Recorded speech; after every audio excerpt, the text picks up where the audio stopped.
নতুন নতুন জীব ও প্রজাতির সন্ধান পেতে প্রতিনিয়তই গবেষণা করে যাচ্ছেন চীনের গবেষকরা। সম্প্রতি আনহুই নর্মাল ইউনিভার্সিটির গবেষকরা হুয়াংগাং পর্বতে একটি নতুন প্রজাতির প্রাণীর আবিষ্কার করেছেন, যাকে হুয়াংগাংশান ফায়ার বেলিড নিউট হিসেবে নামকরণ করা হয়েছে। প্রাণীটির পুরো শরীরে সুস্পষ্ট কালো ছোপ, একটি ধূসর রঙের শরীর এবং নিচের দিকে উজ্জ্বল কমলা রং দিয়ে আবৃত।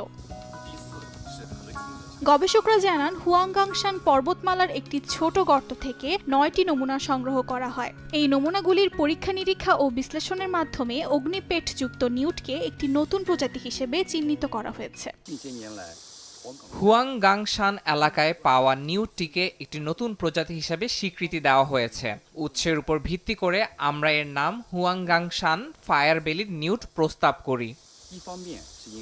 গবেষক হুয়াং আরও জানান, একটি নতুন প্রজাতির আবির্ভাব হতে অন্তত 1 কোটি বছর সময় লাগে। তবে সমগ্র ভূতাত্ত্বিক ইতিহাস